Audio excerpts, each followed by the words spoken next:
So here we are in the backyard. As I mentioned, when I first started this project, there was only two massive pine trees. So that mound back there is just a staging area. So those plants aren't permanent. I mean, they're just there for you know undecided factors. I'm not sure where to place them, but I'm using all the the mulch because it's actually decomposed over time and created rich nutrient soil. So that way I can just plant it there and not have to purchase any.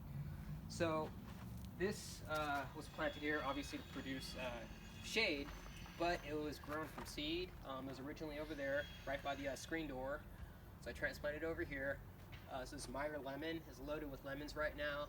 And as I mentioned, it's 100% organic. I never use pesticides or herbicides on any of my plants. Never have, never will.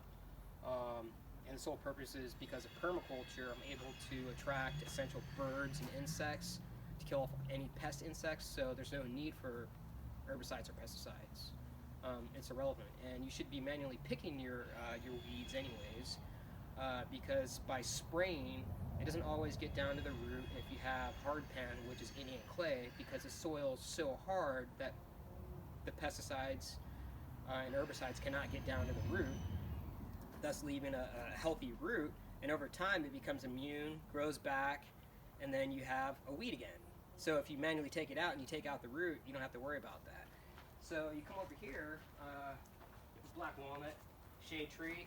So with this in mind, once this fully sprouts out, and actually I trimmed it a little earlier, so within a matter of weeks, it actually grew several feet.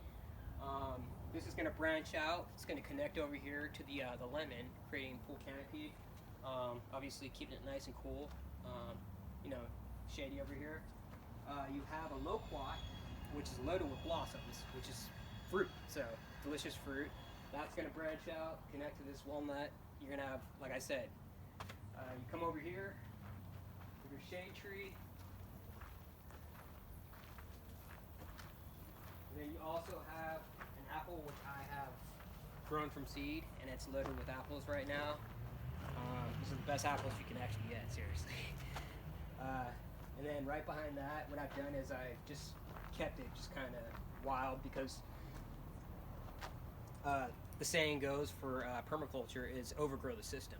So by overgrowing, you're not allowing the sun to get through. By not allowing the sun to get through, you don't have to worry about evaporation.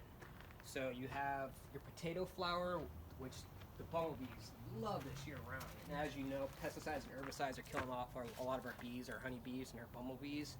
So they can come and feast on this. You don't have to worry about them dying off. You're just contributing to a great cause by feeding those bees. But like I said, this is year-round, beautiful purple flowers. And then you have your blackjack fig. So the figs on this are delicious. You also have a white genoa. Oh, there's my little hummingbird just hanging out up there.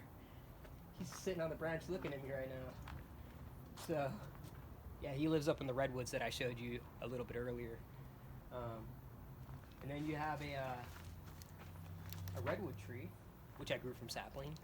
So that one is great. And you have your cypress trees all around, and the squirrels nest up there. So they're my little buddies. Come down, say hi. I have no problem, cutting up an apple from this tree and giving it to them. I have some cherries during cherry season. Come back over here.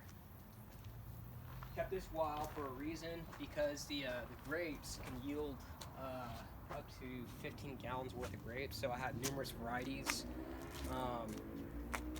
And I also have a navel orange, which I grew from seed.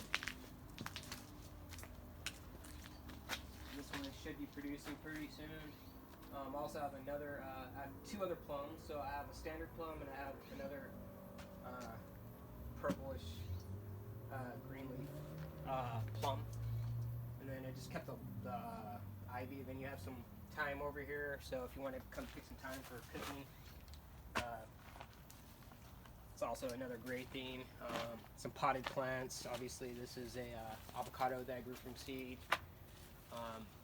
So looks like it's about to flower this year. And then some little flowering plants that attract the pollinators, which can in turn start, pollinating the blossoms. And I got some honeysuckle, which actually I grew from a cutting.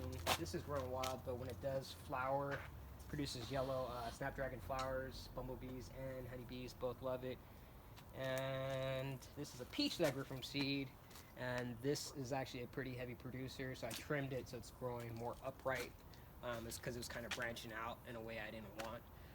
So that way it'll get more height, obviously, with more branches. And this concludes this awesome tour that you will not find anywhere else because I'm super awesome, and you have a great day.